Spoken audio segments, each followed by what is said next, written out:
What's going on, guys? Welcome into Blazers Uprise Live. Sorry for going live a little bit late. I was in a food coma for a little bit. I fell asleep and woke up at 9:15. Was like, oh crap, we're gonna go live. So I'm still here. Hope you guys' Thanksgiving was good.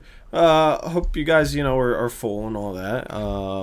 I don't really care if you're full, I'm just saying cliche things. Hopefully your Thanksgiving was good, though. That's real. We're going to talk about where the Blazers could potentially rank in the West this season. That's kind of an interesting debate, and figured we could dedicate a stream to it. We can even talk about some college basketball action if you guys want, because college basketball's back. So I feel like people are a little bit more hyped up for college basketball because it's returning when there's no NBA, which I think is actually a good thing for college basketball, and you got some of these marquee games. You had my Gonzaga Bulldogs beat Kansas today. I'm pretty hyped about that, and we can talk about maybe a couple of the prospects, because this next year's draft is going to be really interesting, and why not, just get on that horse right away, you know what I mean? That would be kind of fun to be like talking about prospects throughout the season and guys to watch, and actually, start early this season, because I feel like for me, I start watching college basketball late in the season other than Gonzaga, and then I do a lot of like research trying to scout prospects. But Eric last year was like on the horse early in terms of watching guys, so this year I'm going to try and keep pace with him. But yeah, it'd be nice to get some of those profiles out, like at the end of the season versus like rushing to finish the draft. Yeah, we will be getting those profiles out for like 3.5 months before the draft. Like, and the thing is, a lot of the prep work, like I know how to do those now. So honestly, the goal next season will be at least 60 draft profiles. There's no reason why we shouldn't do it. We shouldn't be trying to do 60 in a month like we were, and then pushing up against the clock when a bunch of trades start happening, because that definitely hurt. But yeah, so we will also take your questions. This should be a chiller stream than we've had in actually quite a while. We had all the free agency stuff, and then even our Blazers Uprise streams the past couple of times were popping too. So which is awesome. But I'm down to chill as well, especially considering I just woke up right before this.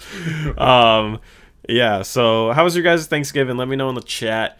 Happy Thanksgiving back to all of you who are wishing us a happy Thanksgiving. Yep.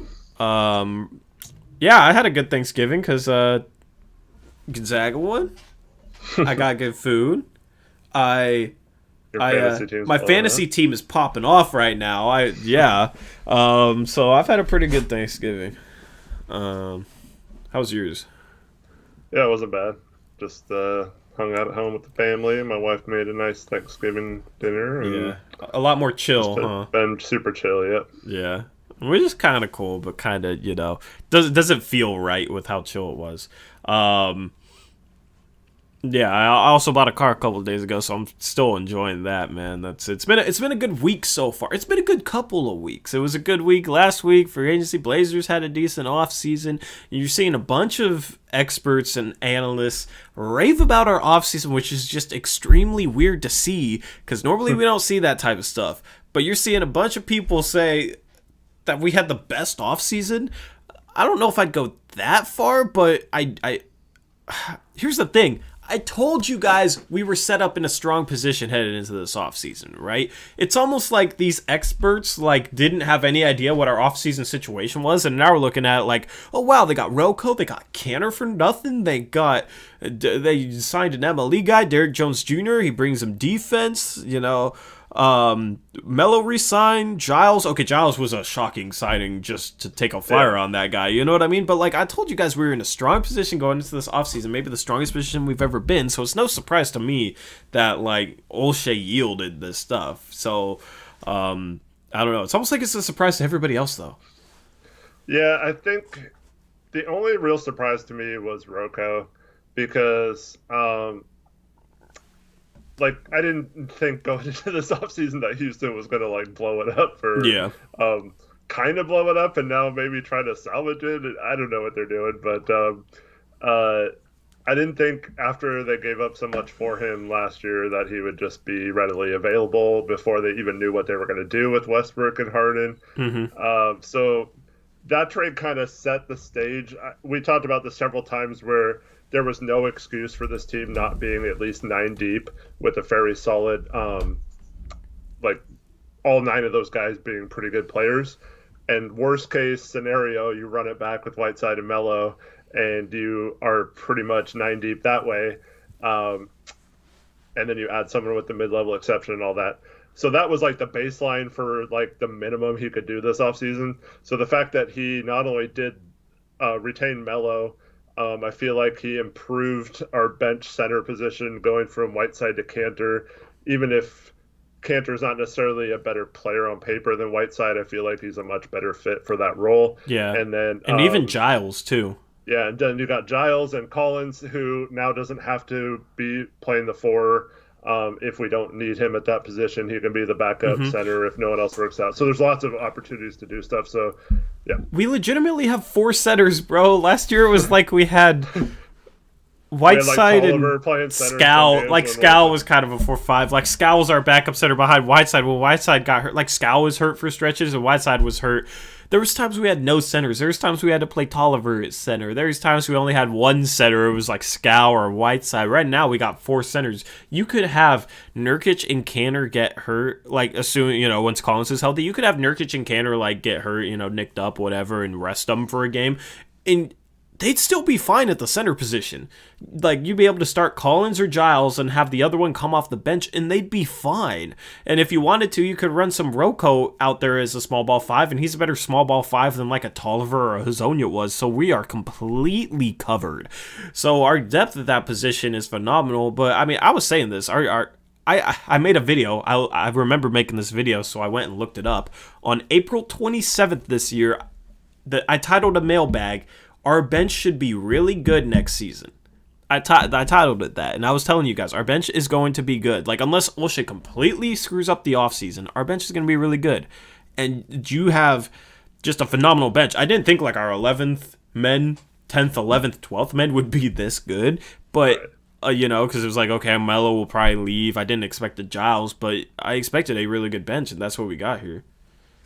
Yeah, I just love the versatility and, like, how I feel like, other than maybe the Lakers, we'll get to this when we're ranking them in the West, but I feel like we can use like any lineup to match up with pretty much any team. Like, we can go big, we can go small, we can be super athletic, we can have like a more slower half court oriented lineup. Like, there's just so many possibilities. So I hope we take advantage of this. Yeah, I mean, and, I obviously, for the people watching the free agency stream, when we signed Derrick Jones Jr. signing, I wasn't a huge fan of that signing, but like kind of some of the stuff that I've heard since then has made me a lot more okay with that, right? Boucher is giving Stotts guys where, and he's, like, just based on his press conference, it seems like he's imploring Stotts to be more creative with his coaching, to do some of the things we wanted, and he's giving him the guys so that Stotts has no excuse not to do some of the things we wanted, right? So instead of it being like, oh, Olshey's getting guys that don't fit what Stotts wants to do, it's like, okay, Olshey's trying to get Stotts to do the things he needs to. Completely different, kind of attitude towards that signing than it was on free agency, but I just assumed, okay, nothing's going to change. Stotts going to stay stuck in his ways. But I feel like Boucher has never really like said anything like he said in that press conference in terms of us maybe needing to play more aggressive defense and change things up schematically and use guys different ways than how we normally use them. So now it's like, bro, like, I like this offseason because even if it fails, I feel like it's put the pressure on Stotts for once. And listening to some people talk who have always defended Stotts, it sounds like if the team underachieves this year, Stotts is going to be the one who's held accountable. So I'm cool with that. I don't want to see like people hating on Stotts. It's not like I want to see that. It's just like, okay, now I feel like a lot of people out there that just would always just write everything off because of personnel will actually watch the game with an open mind without looking to defend Stotts due to personnel, and will actually potentially see some of the things that we see if there's issues, or Stotts will improve and this team will be really, really good. Because if Stotts coaches decently this year, this team should be really, really good. And we'll talk about that with this rankings. It should be really, really good. It should be a home court advantage team. It should be up there. And if not, then I feel like people might actually start agreeing with us instead of calling us every name in the book because they can't stand that anybody criticizes the coach. So I'm happy. I'm ecstatic. I'm happy to see it play out. Yeah, so three things. One, hi mom, happy Thanksgiving. Two,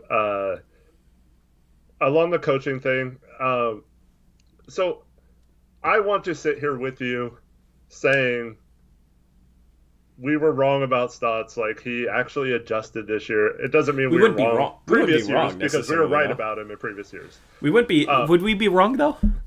No, not necessarily wrong, but I just want to say like if Stotts makes the necessary adjustment and like actually coaches this team and fits his schemes to his personnel and makes the necessary adjustments and stuff and like he actually like makes adjustments in the playoffs and stuff, like I'll give him credit, like, and I'll be glad that it happened. I won't be mad that he didn't get put in a position where he was fired, because if he's doing those things, it's fine if he's our coach. Yeah, I won't. I probably honestly wouldn't be saying, "Oh, I was wrong. He changed." I'd probably be saying, "Look how good this team is playing because Stotts has changed. See, I was right. We needed to do this stuff years ago." Yeah, I just meant like we won't be coming on every stream being like fire Stotts, like Stotts sucks. Like we won't be saying that if he does good. Like we gave him credit in game one of the playoffs for at least in the first quarter actually changing it up a little bit, and then he goes right back to his old ways and we get blown out the rest of the series. So but we said that night, like this is great, but now you can't just rest on that. You have to make an adjustment from here because the Lakers are going to adjust to what you're doing. And he didn't do that, and we got blown out. And then Dame gets hurt, and the rest is history. But I hope we're saying, man, look at Stotts. He really adapted, and I'm proud of him for actually changing this year and doing well. I don't have confidence that we'll be saying that, but I'm hoping we do. And I'll be rooting for him to do well because that means the team's doing well. It's just wait and see mode for that. So that was the first thing of three that you were listing. What were the other two? Well, the first one was just saying hi to my mom. Oh, but gotcha. Okay, the third one was a lot of people were bashing, like Delano and Blue Diamond Gem were bashing Cantor's defense.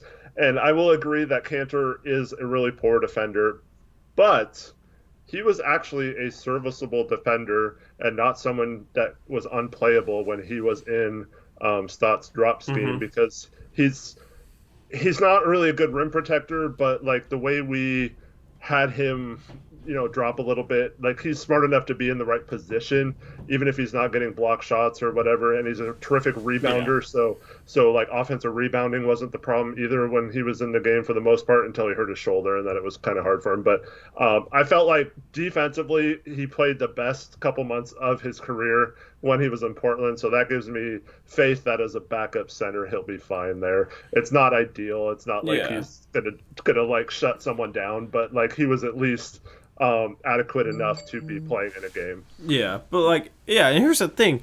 With our undersized backcourt, which everybody just trashes their defense, Dame and CJ can't play defense, right?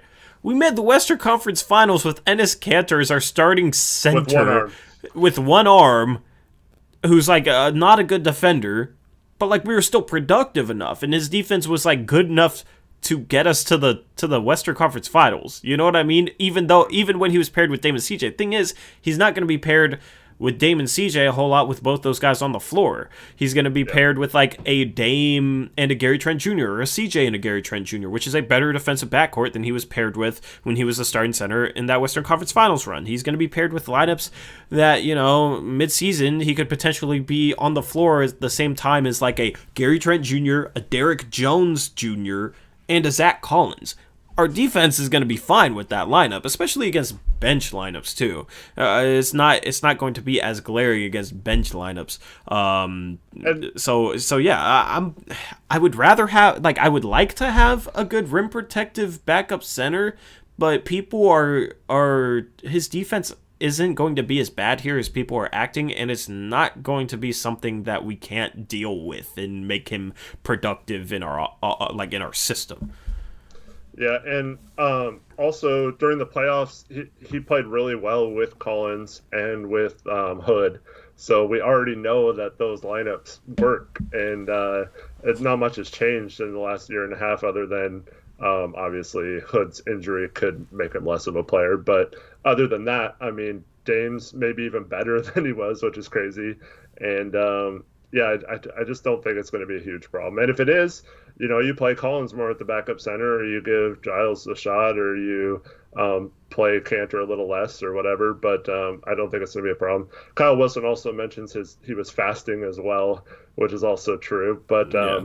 thankfully, I may be wrong. Someone can correct me on this, but I think it's not the same time every year when that occurs. So like some years it's on different dates. So like I don't think it'll be like every year he's fasting during the playoffs. But we had several other players that were fasting too, and no one ever talks about them. Yeah, when are they fasting this year? Somebody find that out for us. Find the schedule for that. I don't even know. But it's in March this year, says that's blocked, so that's good. yeah, and the All-Star break is in March, so hopefully it's during that time. Mm-hmm. But yeah, so I mean, yeah, that we got him for our trade player exception. I'm just happy he made use of a trade player exception, right? Like I said he needed to use that asset. He used every asset we had available. Whether or not he used it in the best way possible, like, yeah, that's a debate. But it's a good offseason because he used every asset. And that's why I said he's set up in a good position because he had so many assets at his disposal to use. I'm not necessarily going to sit here and give him an A because, like, an A would mean him maximizing the value of all those assets. And I don't think he quite maximized the value, but I'm still definitely happy with our offseason, and we're still probably one of the most improved teams in the NBA from a roster standpoint from last year going into this year, right? Like, and it's not even necessarily just pure talent, it's also fit on the team and like how skill sets fit in with each other, right? Because Whiteside did not fit as a backup center because he didn't play with energy in that role and didn't embrace that role and kind of moped around the floor. Like, he wasn't as bad as some people say he is, or say he was in that role, but that's not... He plays better as a starting center than as a backup center. And his Cantor's fine coming off the bench. And his game, like, fits coming off the bench. You know what I mean? Yeah. So that's, an upgrade. Whiteside's probably more talented, probably a little better player, but as a backup center, I'd rather have Enes Kanter in that role than a Hassan Whiteside. And we got rid of Mario. And we got rid of... Bro, like, there's literally no... Okay, there's another dub, though. There's literally no Mario on this team. Yeah. Like, I guess the only guy could be CJ Ellaby, but he's going to be inactive if the team's healthy because you only suit up 13 players and he's the 14th guy. So who's the 13th guy? You got Anthony Nasir. Like, that's like our Mario and Tolliver this year. We're not going to be raging because guys are just so bad that they can't even compete on the floor. Like, we don't have a single player. Maybe it ends up being like, I don't know, like we'll probably rage at certain guys for certain things, but there's not one guy that they can trot out there this year where it's going to be like, oh, this guy's on the court. Why is this guy on the court? And why is so-and-so not playing? Like, why is, last year was, why is Mario on the court? Why is Nasir on the bench, bro? Play Nasir. That was the conversation. There's nobody like that, which is nice because I feel like there's always been somebody like that. Exactly. And we're having the opposite problem. Too many players versus not enough players like last year. But it's a fun problem to have. Yeah, the other thing about Cantor too is, I mean, people talk like he had a terrible season. In less than 17 minutes a game, he averaged 8 and 7. It's not like he was on 57% shooting. Mm-hmm. It's not like he was like awful in the minutes he played or anything. And yeah, if you could just minimize his lack of defense, like I think Stotts will be able to do because he's proven he can do that already. I think it'll be fine. Allison has a good question because we brought up Ellaby. She says, why do you think CJ Ellaby was put on a regular contract and not a two-way contract? You want me to answer that? Yeah. Okay, so here is why. And this is exactly why someone was saying, well, we didn't use the biannual exception either when you said we used all our assets. So the Blazers had determined that they were not going to be a tax team.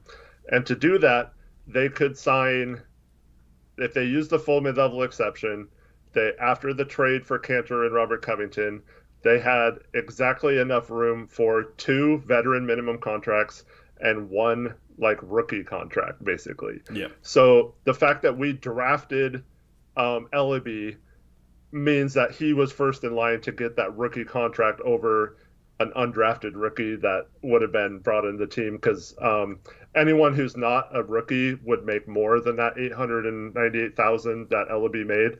So when we drafted him, the goal was to put him on the team. I agree that probably would have been better for him to be the two-way, but then we wouldn't have been able to stay under the cap. Yeah. So basically, he makes a lot less than experienced NBA players, and therefore his salary gave us more leeway under the tax. Because right now we're $600,000 under the tax. If we signed Ellaby to a two-way and went out and signed like a veteran minimum guy, who knows who it is, maybe let's just say Frank Kaminsky or somebody like that, then we would be like literally at the tax line.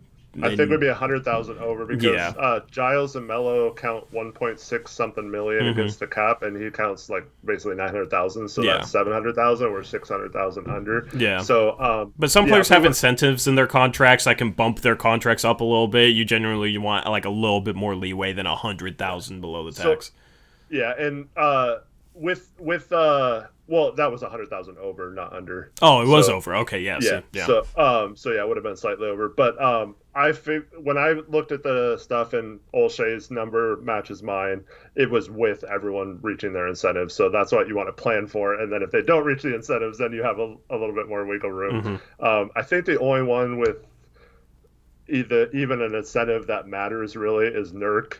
And I'm not sure how it's going to work because I think there's like a games played and a amount of wins bonus or something. Yeah, so it might be prorated or something. Yeah, they'll probably be prorated. But yeah, so it just honestly, we didn't need like a vet with we're so deep. Like we didn't necessarily need a vet with the 14th spot. We didn't need a guy that we could rely on, and we probably weren't going to get anybody like worthwhile with the 14th roster spot. So at that point, like, why not just sign the rookie you drafted, and then just try and develop him and whatnot. So that's the reason why we did, because I have seen that question before asked, and I know it was like a topic of discussion whether or not we put him on two-way, but we signed him to what, a two-way contract, or a 2-year contract, or a 3-year contract? 2-year minimum. 2-year. Yeah, if we would have signed him to 3-year, we would have had to use part of our mid-level exception. We gave that all to Derek Jones, so yeah. But he'll be a restricted free agent in 2 years, and unlike Gary Trent or something like that, I don't see him even playing enough the next year or two to blow up and be like a guy we can't keep in 2 years because we'll have his early bird rights or whatever. So I think that was, looking back at the way Olshay explained it, it made sense. I might not have necessarily liked the draft pick at the time, but I think it made sense what he did with the roster. I still don't like, we haven't talked about this on air yet, I absolutely hate the fact that we gave one of our two-way spots to Dame's cousin. Yeah. Cousin Budlands. But, I feel like... So this year, this is kind of nerding out for a second, but usually... So you have the two-way contracts that aren't part of your 15-man roster, and you have them available to come up to the team for 45 days. And that's not 45 games, it's days. So they can only come up and play how many ever games are within those 45 days. You can move them up and down and stuff. But this year, because of COVID and the G League being kind of questionable, they decided to make it 50 games that they can be active for. So it's basically like having two players on your roster that you can just develop and practice with the team and maybe find a hidden gem that you always talk about.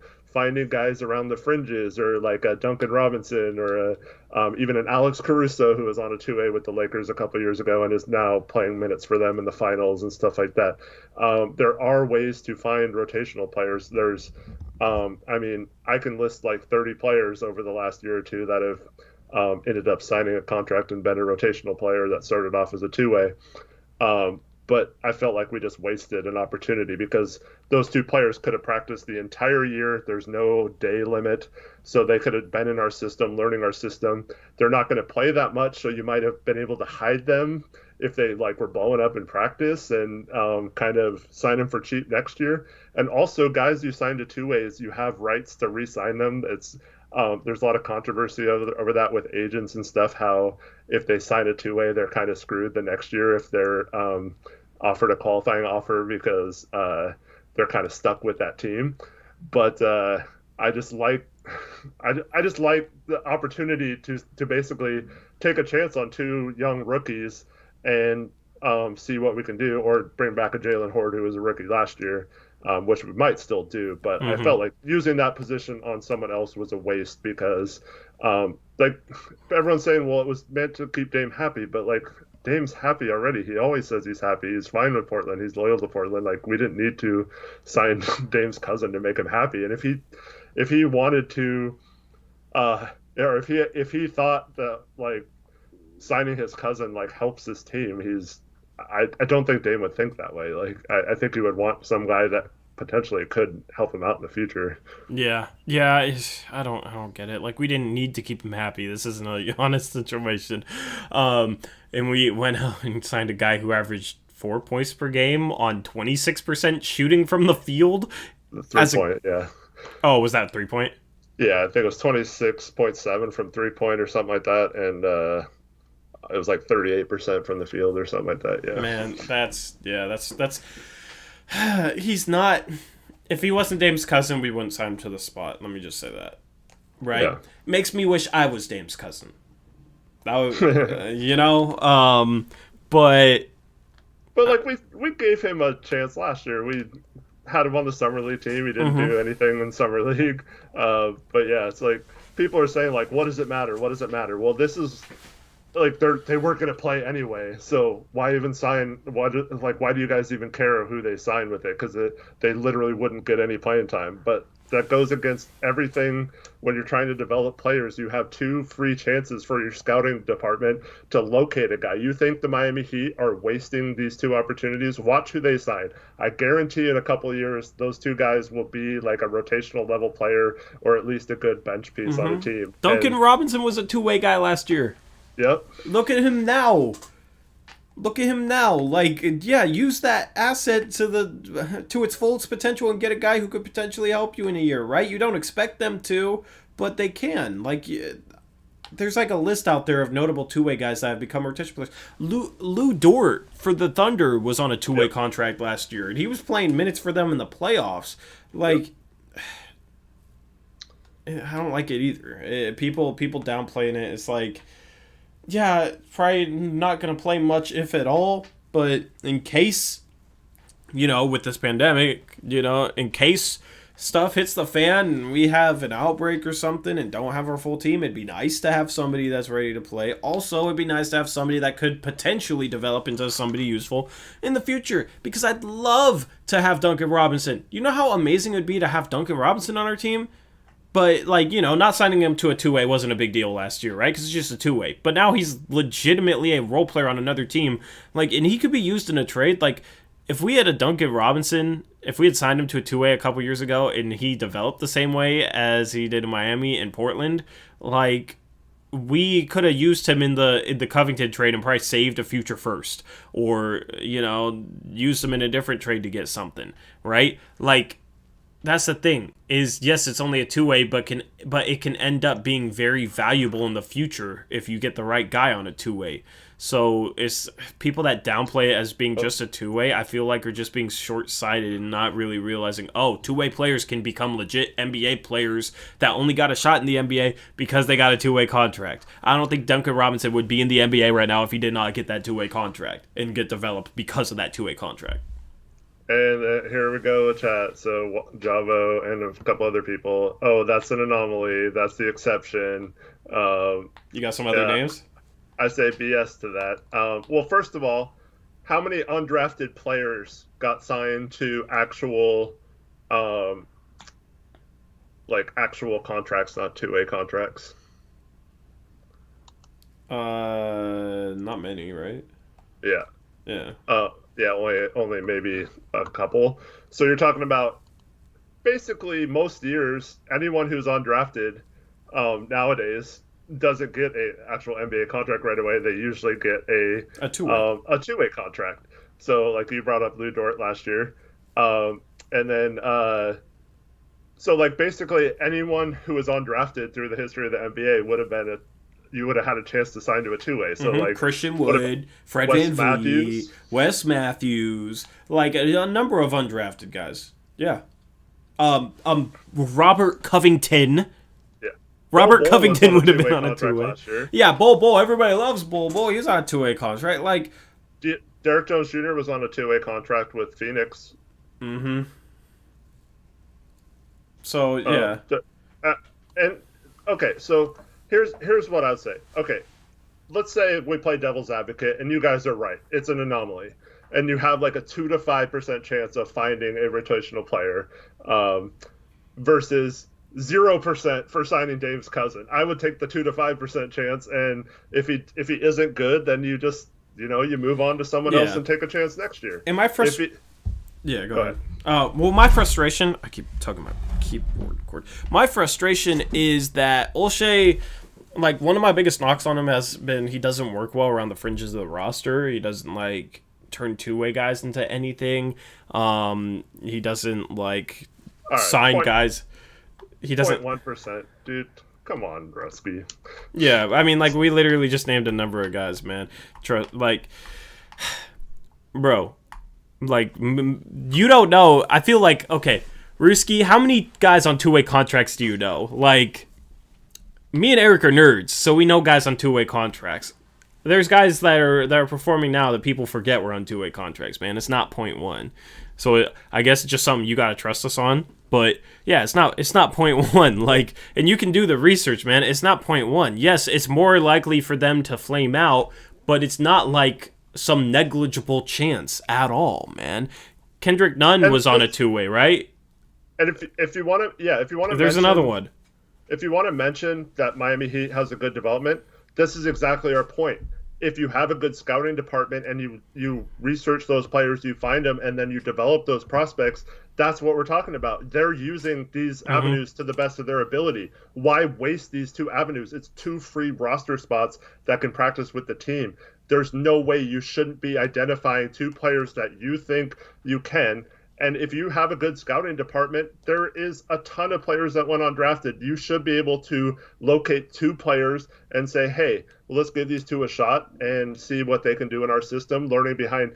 Maybe it's a guy who has a great offensive game, and you could learn behind Dame and CJ for a year, and maybe he like picks up a lot and he turns out to be an extremely hard worker, and he shows like a Gary Trent or Nasir Little type change in his game in just a short amount of time, and all of a sudden we're talking next year about having a couple of into the bench guys that are really good. I mean, bro, like, you can it's not about having a G League team, right? They can. I literally said that doesn't matter this year. Yeah, because they can stay with the NBA team the entire year. The entire year. So now more than ever, these two-way spots are useful. And the thing is like, we can still send them to a G League and have them play and still mentor them, right? We should end up with our own G League team. Like, that's something that we need. I agree on that end. But like that, us not having one doesn't mean that in a season when they can literally practice with the NBA team the entire season, that we should just throw them away. That doesn't make sense, bro. It's another guy who was on a two-way last season, Wenyen Gabriel. He was giving up some decent minutes in the playoffs against Anthony Davis, and he was on a two-way the year before. Like, there's a number of undrafted free agents that like could end up being legitimate NBA players, in my opinion. One guy is Najee Marshall, who went undrafted. He should have been drafted like early in the second round, maybe even late in the first round. Just from what I think of him as a prospect, right? He was one of like my biggest sleepers in this draft. He went undrafted. If I was the GM, I would have been right after the draft, or right like the first moment I could, calling up his agent saying, "We'd love to get this guy in on a two-way," because that's a guy who, like, I don't know, I probably won't remember this, but like I feel like I don't know if he signed on a two-way right now or what, but like Najee Marshall. Yeah, he did sign somewhere. I forgot who it was. Like, he could blow up and be like an NBA rotation player in 2 years. But then 2 years from now, I'll have the same people saying, "Oh yeah, two-ways don't matter, man. Why do you care about a two-way?" Like, that's how it would go. So, how do the value of other guys you mentioned compared to Duncan Robinson? I mean, Duncan Robinson's better than most of them, but like, you're talking about getting NBA role. I mean, Fred VanVleet. The thing is, it hasn't been around for a while. Like, Fred VanVleet would have been on a two-way. He just got over $20 million a year. Joe Harris probably would have potentially been on a two-way. I forget where he was drafted. That's a guy who just almost got 20 a year.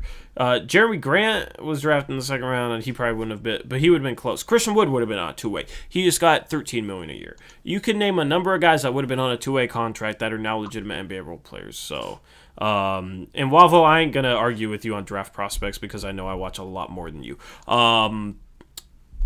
Anyway, yeah, two-way spots matter, man. Like, it's not something that I'm gonna get super worked up about, like, because yes, it's not likely that you end up getting, like, it's more likely that that player ends up kind of flaming out than becoming something. So I'm not going to get like too worked up about it. It's just kind of frustrating that we didn't like maximize that asset, because we could have gotten a guy that could have helped us that could play like a good majority of the season with that spot.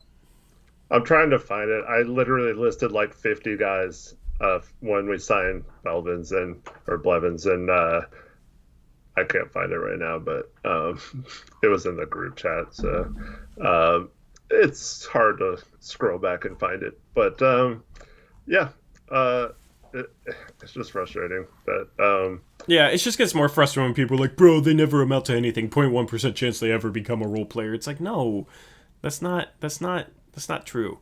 But that goes against.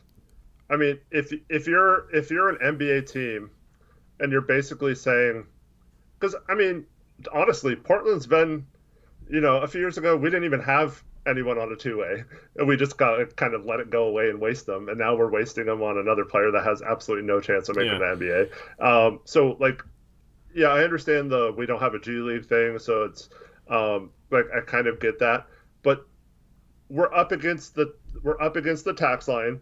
So until the buyout market happens later in the season, we can't really sign someone. So this is literally like 2 free players to have in practice. So like you could have the best players you could possibly get for that thing to help out your other guys. We're going to have injuries at some point. We're going to have probably some issues with a virus at some point, whether it be our team or another team that we're playing or something like that.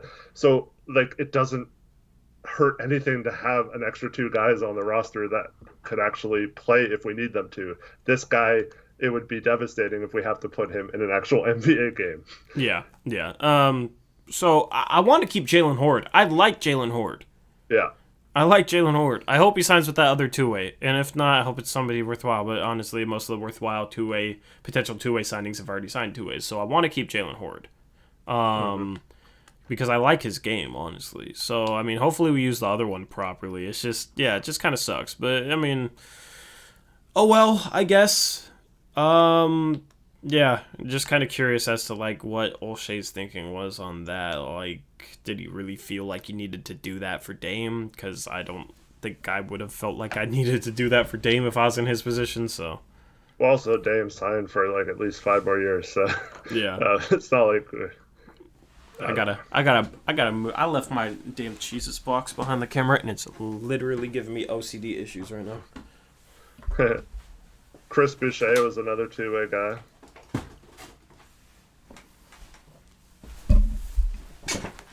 All right, I'm good now.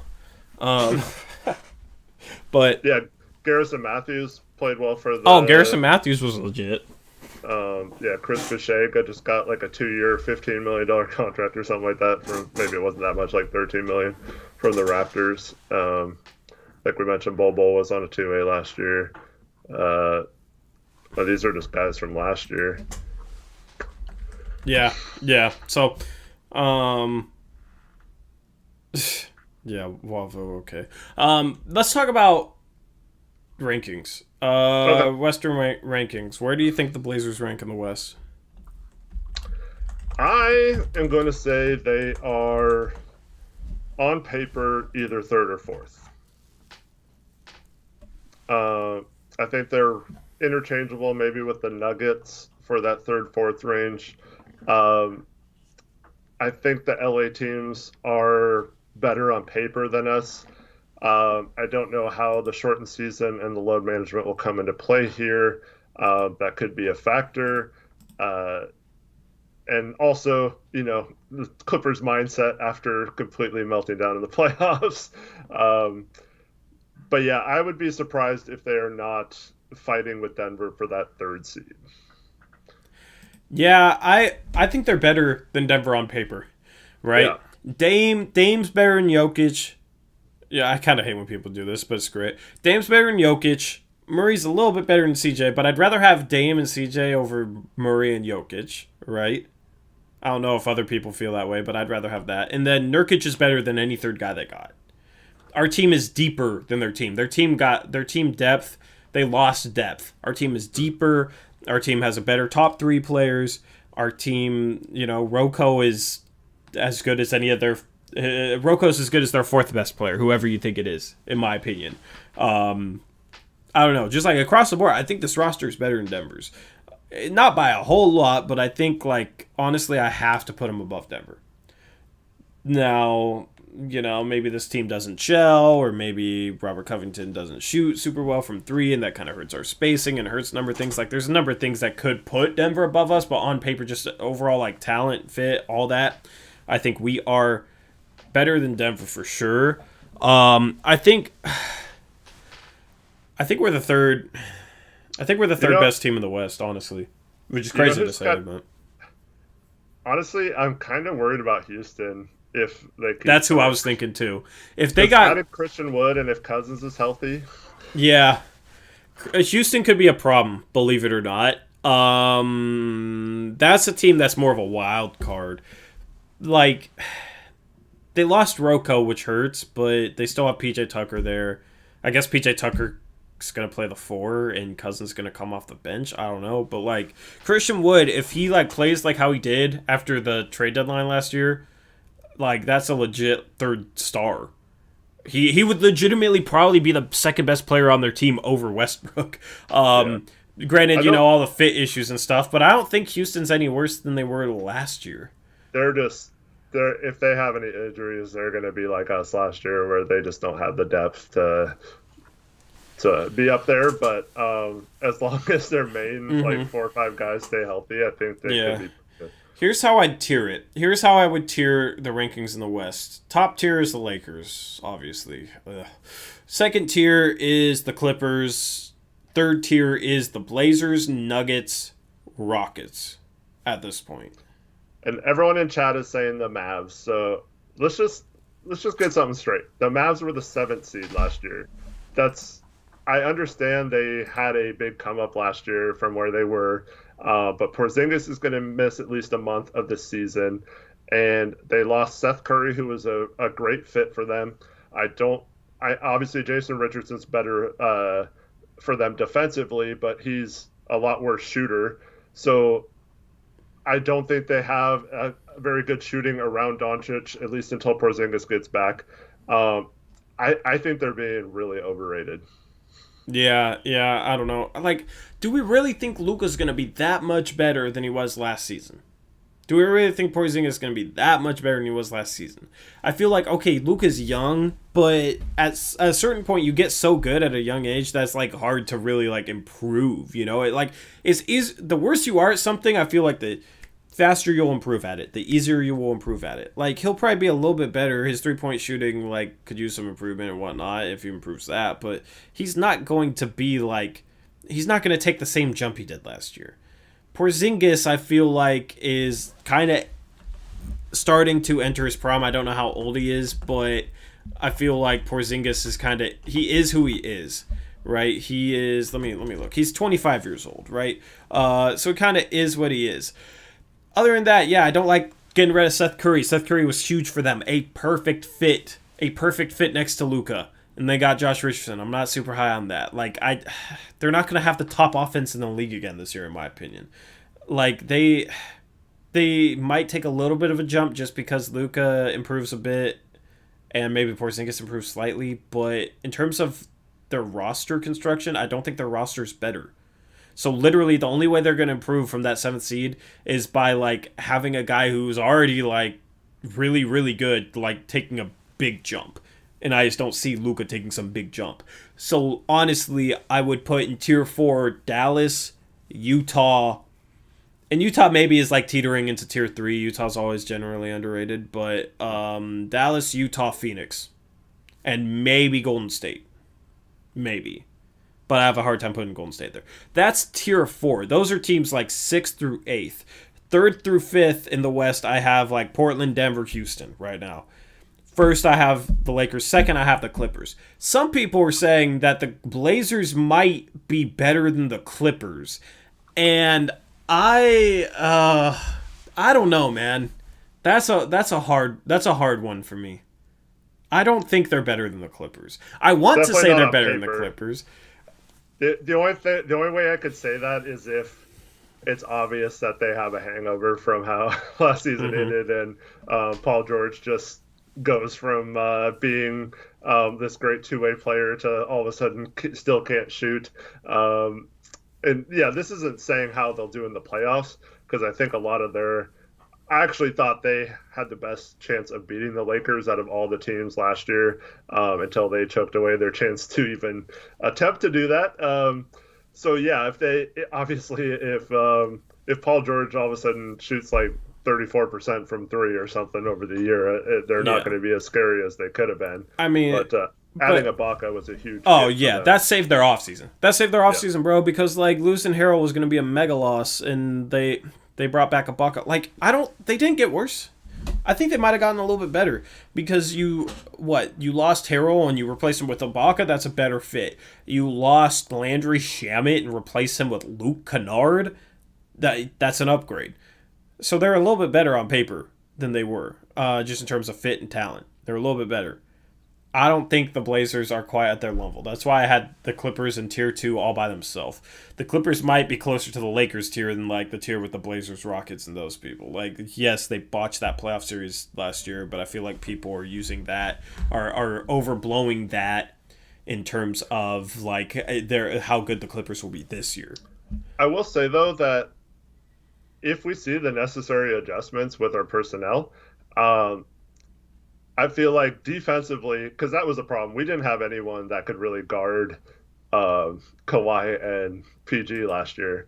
So if we're just talking about matching up defensively, we're a lot stronger I'd rather play them than the Clippers or than the Lakers, and it was the opposite last year, in my opinion, like at least heading into the playoffs. But offensively, we have to adjust to have more ball movement and less stagnation and more cutters. And I feel like that's how you can actually beat a team like the Clippers. So if we see the personnel used the right way, I feel like we'll match up well with the Clippers when it comes to that point. Yeah. Yeah, I mean, we just have to wait and see. Obviously, injuries can screw this up. Guys breaking out of nowhere could change things up. But I think right now, honestly, like third is realistic. I've never said the Blazers were like the third best team in the West like this, like before now in the past like few years. You know, maybe like the Aldridge era, but since Aldridge left, I haven't been this high like preseason wise. It's just like I look at the Nuggets, I don't see how they're better. The Rockets could be good. They have a ton of question marks though, so I'm not gonna put them above Portland right now. Honestly, I think right now to rank, I'll rank up 1 through 15 right now, and I'll drop a video on this in the future, maybe on NBA Uprise or something, where I put more thought into it and like have win-loss records and all that. But just kind of rough off the top of my head, the way I'd rank them right now: 1, got the Lakers. Would you agree with that? Yeah. We can do yours at the same time. 2, I got the Clippers. Yep. 3, I got the Blazers. Mm-hmm. 4, I got the Nuggets. Yep. 5, I got the Rockets. Yep. 6, I got the Jazz. Yep. 7, I got... this is tough. Who do you have 7? I'd probably say the Mavs. Yeah, I would probably go Mavs as well. And then 8, I got the Suns. Yeah. Which the Suns are being overrated, bro. They were not a good team remotely close. They had a hot bubble run, but I think that was more of a fluke than anything. Teams have hot runs all the time. It just so happened that it was in the bubble for 8 games, right? So they were not a playoff team last year. Right? They were like, they weren't as bad as they used to be, but they weren't a playoff team last year. And then they add Chris Paul, who's being overrated to this point in his career. Like, he was underrated going into this past season. Now he's overrated. And he's possibly going to decline a little bit. Like, he's like a fringe all-star in my opinion. So you add a fringe all-star to a team that like was not a playoff team and just had a hot run in the bubble, like, yeah, they'll probably be a playoff team now, but they're not going to jump up into that tier with like the teams that were playoff teams last year. They're not going to be 10 wins better, in my opinion. So yeah, they're eighth. I could very easily see the Warriors sneaking in the 7th and 8th over one of those two teams, though. I know it wasn't a very big sample size, but they did not look good without Clay in the first few games of last year, and then Curry gets hurt and their whole season goes to crap. But yeah, I don't know. On paper, they should be competing for that 7th or 8th spot still, even without Clay. I just don't know if they will or not. Yeah, I also says, but you kind of have to consider the stigma that we always do worse when we have more expectations, sadly, and I feel like there's reasons for that is different this year. Like last year, expectations were high because we were coming off the Western Conference Finals, but like our roster was not anywhere near as good. It was like, okay, well, and we did deal with the injuries as well, so that was part of the underachieving. Part of it was Stotts maybe had his worst coached year last year because he did not respond well to the injuries. He did not adapt. You know, there's a bunch of things that went wrong last year. And our roster, like, we had a decent offseason. We had a pretty good offseason. I was happy with it. But, like, we weren't in a strong position going into that offseason, and we made the best with what we had, if that makes sense. So before that, going back to the Aldridge era, that, you know, losing Wes screwed up that season, and then Aldridge leaving, that was just kind of weird. I feel like this is completely different. I feel like we're prepared. We're prepared to really like make a run, hopefully for a top 2 seed. I'd love to get a top 2 seed, but I think if we don't have home court advantage and we're healthy all season, like I'm going to be banging that fire Stotts drum because there's no reason that we shouldn't have home court advantage with this roster, and there's no excuse for it. And it's going to be if we don't get home court advantage with a healthy roster this year, it's going to be due to some coaching deficiencies that we've pointed out before. That's the only way I see us not getting a top 4 seed. But yeah, me and Eric got the same top 8. 9th, I'd put Golden State. So Najib says, bro, Chris Paul took OKC to the 5th seed. He's not really underrated. You're tripping on that one. Yeah, I kind of see his point. It's just, even with the addition to Chris Paul, I don't see them being better than the team. Like maybe Houston, if they have issues or trade someone, obviously they would fall out of there, and then all those teams move up a spot. But I don't think the Suns are as good as the Nuggets or the Blazers. So at best, I see them being like the 5th seed again, like you mentioned, if everything breaks their way. But here's the thing. They had Dennis Schroeder, they had Gallinari, they had SGA, they had Steven Adams. Like they had Nerlens Noel as the backup center off the bench, one of the best backup centers in the league, in my opinion. I think he's underrated. But like they had a really good supporting cast, and people say, oh well, they got Ayton and Booker. Okay, I guess that's kind of equal, I guess, but like Chris Paul's going to be worse next year than he was the year before. That's the problem. He's going to be worse. He's like 36 years old. He's going to decline. And here's the thing. OKC was only 2.5 games from being the 7th seed, right? Portland, being super injured, was the 8th seed, like way behind him. But assuming, you know, Portland this year takes a jump into that next tier, that would have knocked these teams down, like OKC down to 6th, Utah down to 7th, Dallas down to 8th. OKC would have only been 2.5 games ahead of 8th.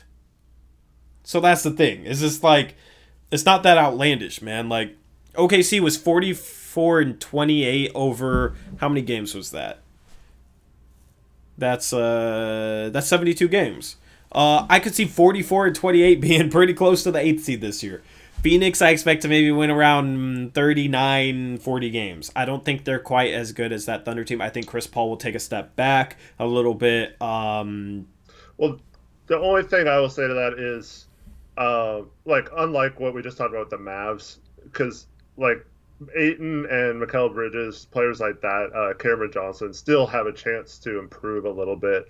So they have a little bit younger core for a potential uprise more than the Mavericks do, I think. So yeah, I mean, you could definitely make the case for them being ahead of the Mavericks at 7. Yeah. Like, I honestly, that's hard for me. Right. I honestly, like, and the more I think of it, if I think about it harder, I might put the Suns at 7 ahead of the Mavs. But like, I ain't putting them ahead of the.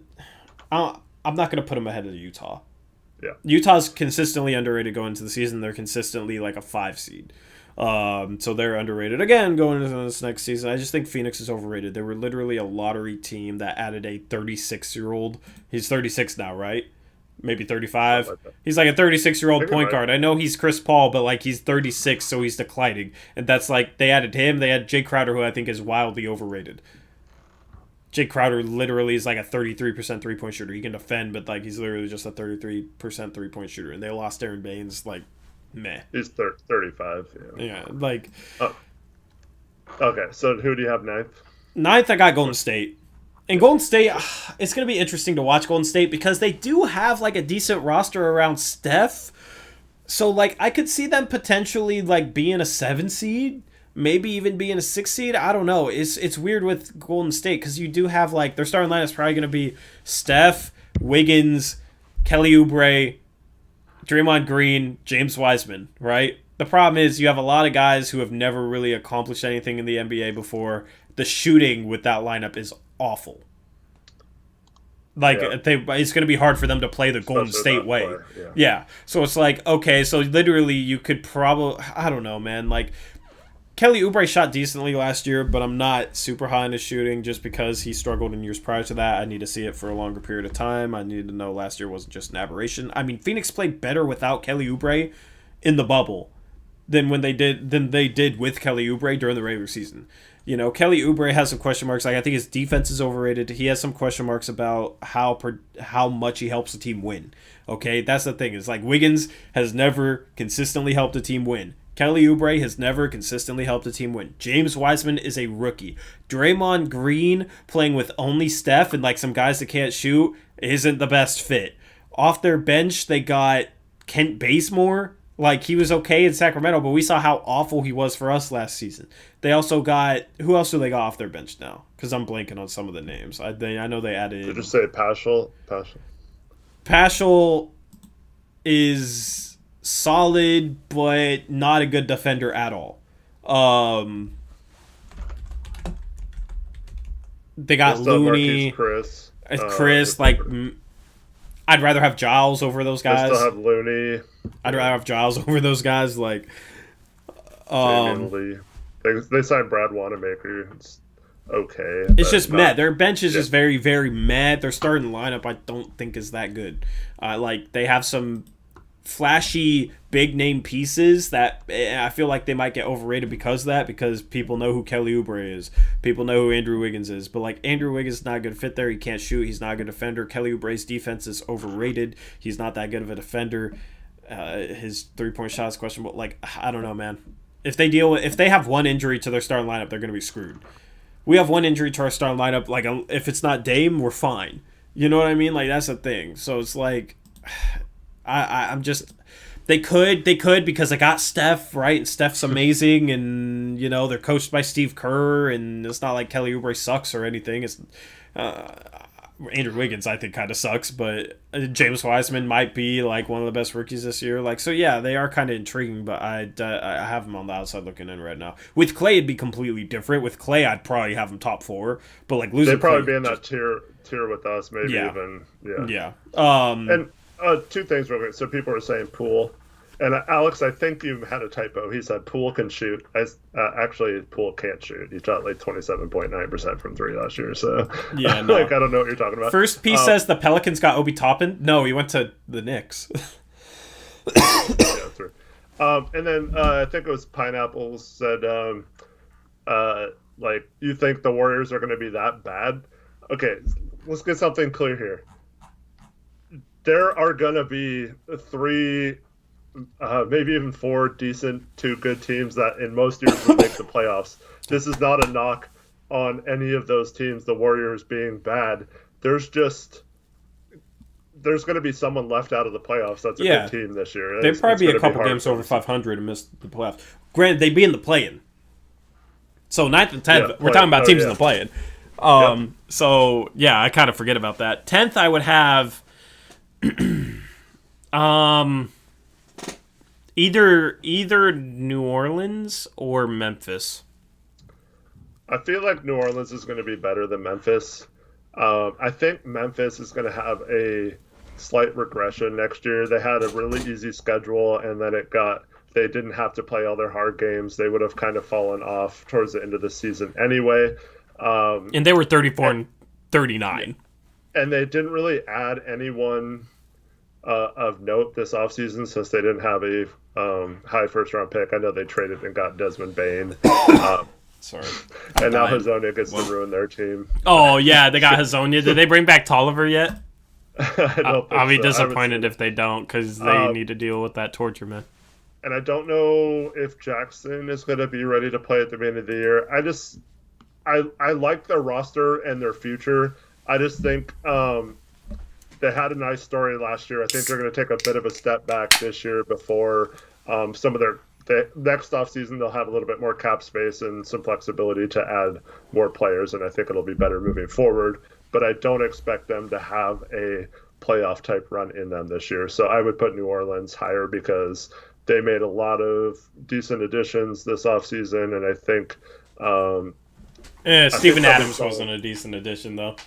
Well, did you see they signed him to an extension? Yeah. He doesn't fit what they need. He's not going to be, like, in their closing lineup. He might honestly not play in the playoffs. Like, he doesn't fit next to Zion. So I didn't like that. I mean, they traded... Either, but... They did get decent player value back for Drew Holiday, but I don't think their roster is any better than it was last year, to be honest. Like, they made good moves. I agree on that part. Like, the Holiday trade, that was a great move to get that type of value back for him, as well as, like, decent players, but it doesn't make them better right now. Yeah. And then the other thing is, people overrated them a lot last year. Everyone was saying, oh, they're going to easily get the 8th spot with their schedule and stuff. And what happened? I know Zion had some weird minutes restriction or whatever, but they did not play well at all in the bubble. And they went on a little bit of a hot streak once Zion started playing. But, I mean, a lot of teams didn't really have a chance to adapt before the season got shut down to Zion style and his cherry-picking ways. but yeah. I mean, and he's a guy that could easily get hurt next year, too. Like, I feel like somebody that's that injury-prone, you kind of got to factor that in a little bit. But I think they have enough talent with Brandon Ingram and Zion and that they should be right in that 9th. Who did they draft this year again? I'm blanking on that right now. Can somebody... Why am I blanking on that? They had the 12th pick. It was your guy. Oh, Kyra Lewis. Yeah, they drafted Kyra Lewis. Yeah, that was a great pick. That was a great pick. Hey, honestly, yeah, they're 10th. They got Kyra Lewis. Yeah, they're 10th. He's going to steal Lonzo's starting spot. Honestly, he and Lonzo in the backcourt would be intriguing. Yeah. Like, I feel like they could kind of fit. Because if Zion's healthy, like you said, Steven Adams doesn't fit at all, but they got Jackson Hayes. If they just decide to go full up tempo, they could be kind of scary. I don't know about defensively, but offensively, they could really get up and down the court. 11th would be Memphis. 12th would be... Now we're getting into the bottom feeders here. 12th would be San Antonio. They didn't trade Aldridge or DeRozan. I feel like they will still, though, so I'm going to... Yeah. I mean, right now, 12th would probably be San Antonio. 13th would be the Kings. They've taken a step back. You don't believe in Minnesota? 13th would be Minnesota. 14th would be the Kings. 15th would be the Thunder.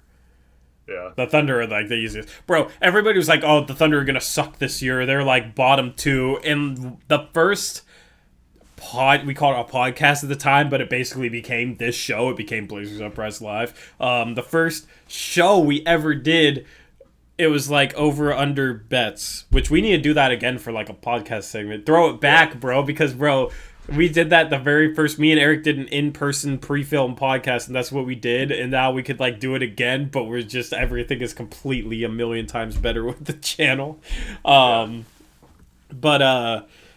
Yeah, and I was saying, dude, the Thunder are being slept on so heavily they could make the playoffs. Like I was shocked at how low. Like the over/under for win total was like 27.5 or something like that.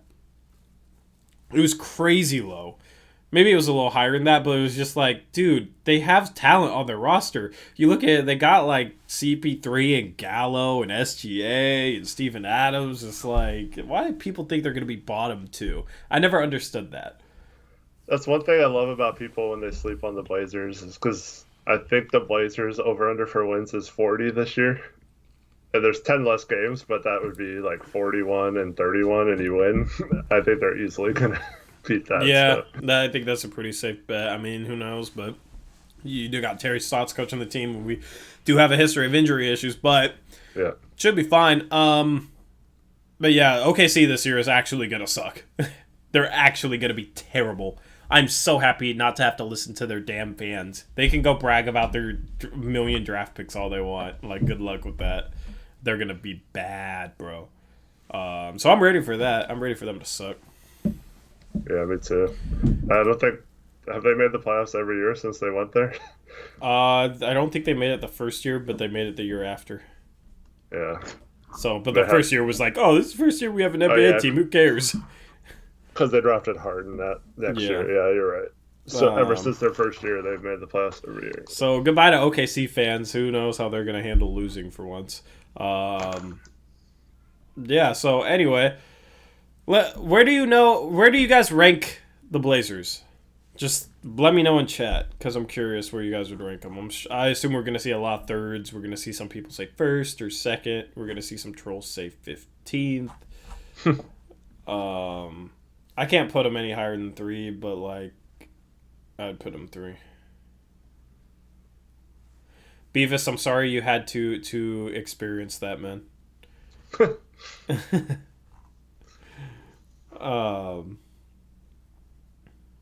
Yeah, see, we got a 5, we got a 4th, we got anything 3 through 5 I can respect. Yeah.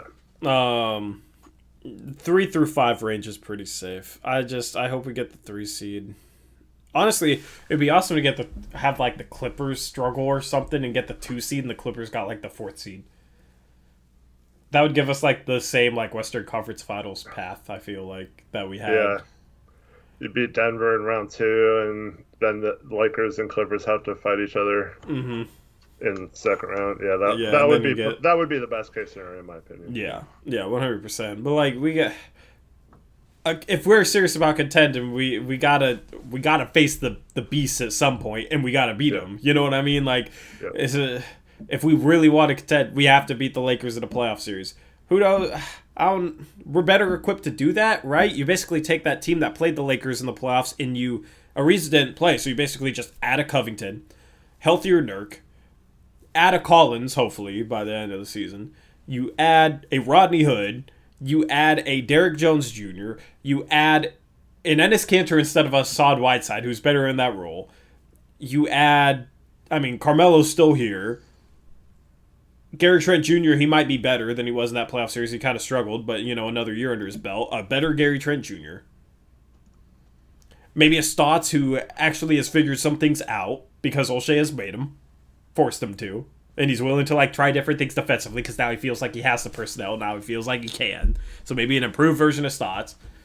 We won Game 1, and, like, we were competitive in, like, Game 3 and Game 5. And Game 5 was without Dame, like...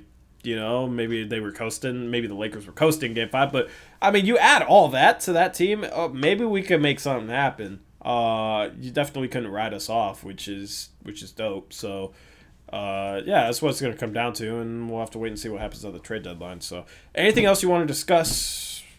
No. Just people bringing up Dame still has me salty on me getting blocked by another Blazers Edge person for correctly stating that people were wasting their time on Hassan Whiteside sign-and trade. Yeah. Oh my god, man. Yeah. It's making me want to turn off the stream, damn. Bro. Yeah. I told you, we tried to tell you guys, right? Hassan Whiteside's not getting signed and traded. He signed for the minimum. Why did people think that we were going to somehow be able to sign and trade him for $20 million a year for like 3 years to be able to trade for LaMarcus Aldridge or Kevin Love? It was so delusional, and it's still so delusional. Like, why did people think that, man? Nobody wants to pay him $20 million. Nobody even wanted to pay him $3 million. He signed for the minimum.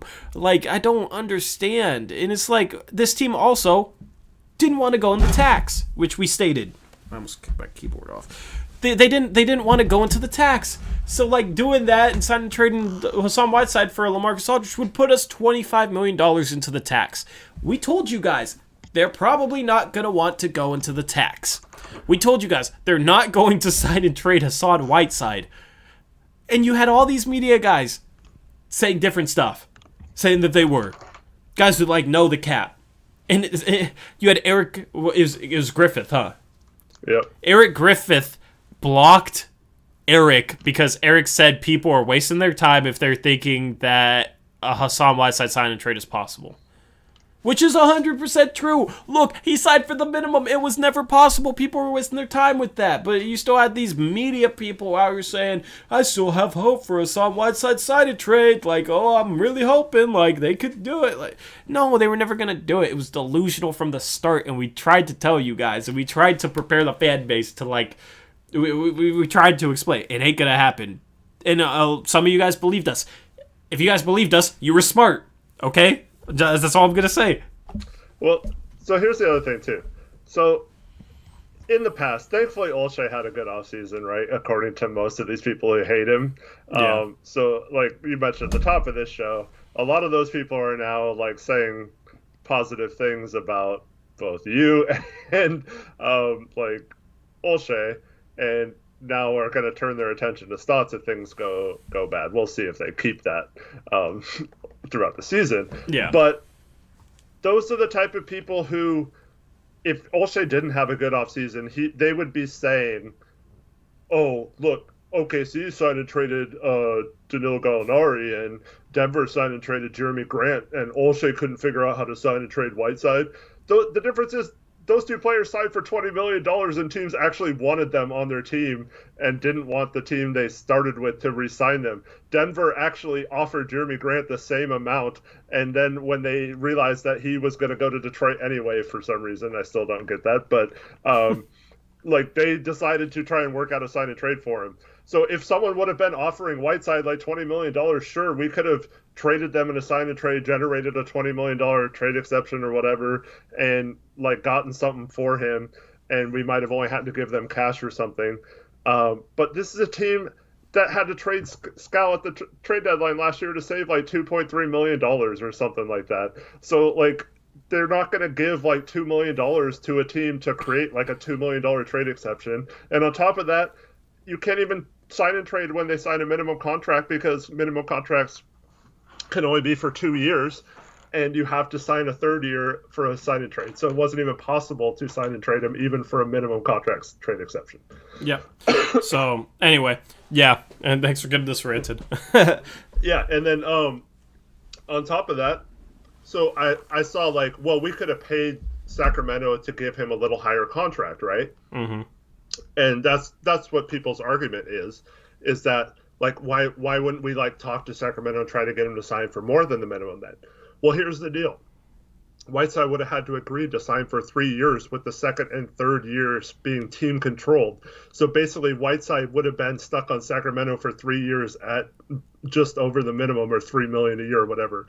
Whiteside, there's no way that guy thinks he's worth the minimum. He thinks he should have gotten like a max contract probably this summer. So like it's not even possible for us to talk to Whiteside and get him to sign a 3-year like $9 million contract. Yeah.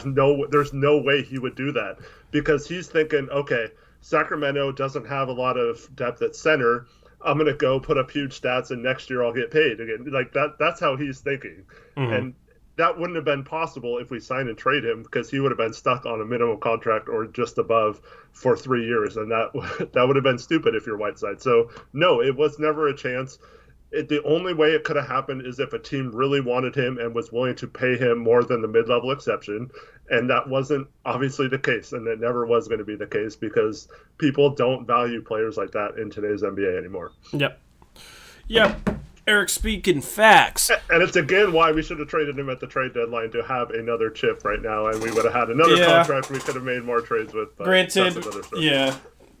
Granted, like, we might not have been able, I don't know, with the tax line and adding a Derrick Jones Jr., but I probably would have rather had that extra contract and tried to trade for something, you know? I don't know. Like, who knows how it sorts out with the money, so, like, I kind of get now a little bit more than I did then, like, why they didn't do it, you know, with the tax line not going up when, at the time, we thought the tax line was going to go up, so they had a lot more room to, like, trade Whiteside for a tradable contract this summer, you know, trade Whiteside for a two-year deal at the time, which would have become a 1-year expiring contract that we could have traded this summer.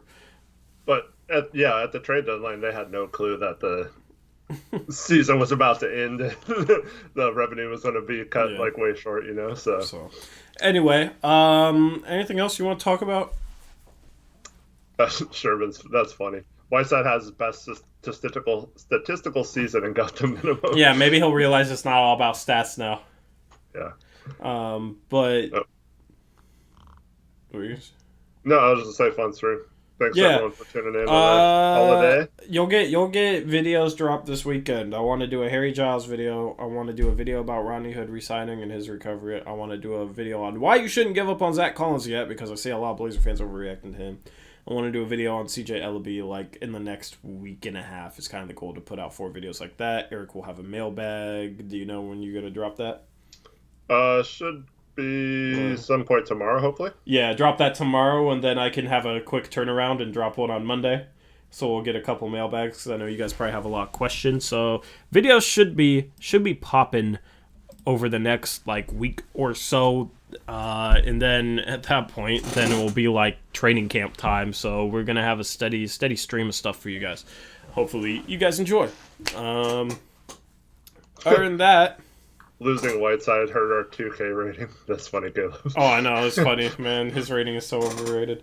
But those type of centers, yeah. They have Gary Trent Jr.'s and Derrick Jones' defense so underrated. They have them as like below average defenders. It's whack. I went and looked, and it was just like, ugh, 2K. But yeah, so season will be fun. We'll stream again here on this channel on Monday, but we'll have videos for you before then. And then when preseason starts, we're going to do our post-game shows over here. So if you haven't subscribed, make sure you subscribe to this channel. During the regular season, of course, we'll probably do this is the plan. This is the plan for post-game shows. Let me just say this right now for you guys in here.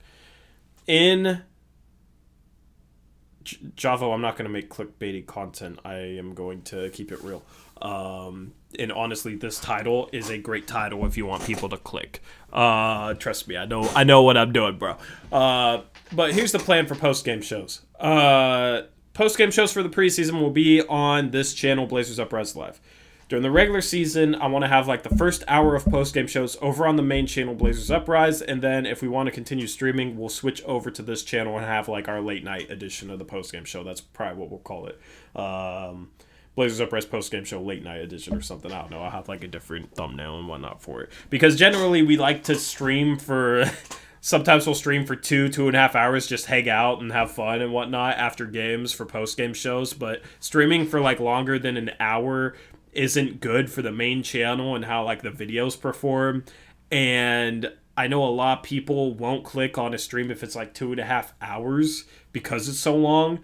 But if they know they're clicking on a post-game stream like after the fact, once it's posted as a video, like if they know that the post-game stream on Blazers Uprise will be pretty much just an analysis, then they'll click on it. If it's like an hour long and they know they're just getting an hour full of analysis, if that makes sense. So like that's kind of the plan, is to have analysis for like an hour, whatever, however long, and that will be on the main channel, and then we'll switch over and just kind of hang out over here because this channel is a lot more loose and you know, we don't post videos here, so we don't care how long we stream for, if that makes sense. So it's basically, those are the reasons why I plan on doing it like that, but that is the general plan.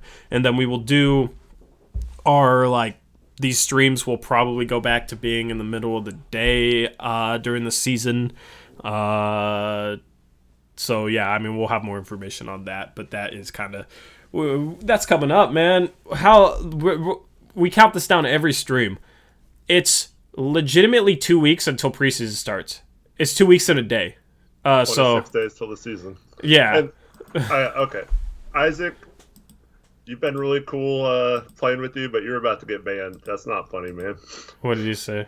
He made a joke about Nurk, R.I.P. Nurk, season's over or something like that. Oh yeah, that's insta ban, man. Come on, Isaac. Thank you, Westbrook. Thank you, man. And if he plays with us tonight, I'm gonna kill him first. I'm gonna kill him first, man. I promise. If we play, yeah. For those of you not watching, I game with Isaac. We've gamed with Isaac a bit, so we know Isaac. I thought he was better than that, though. I'm kind of disappointed in him, but yeah. At least good job, Westbrook. That's the best ban you've ever had. So yeah, anyway, thank you guys for watching. Stay tuned for the content dropping. If you guys want to come play Among Us, we say this after every stream, but last stream I didn't say it. We didn't have as packed of a lobby. So if you guys want to come game with us, hop in that Discord like always. And yeah, that's a wrap for the stream. Kind of lackluster outro, but whatever. We'll catch you guys later. Hope you had a good Thanksgiving, and hope you have a good weekend ahead. And until next time, as always, peace out. Go Blazers.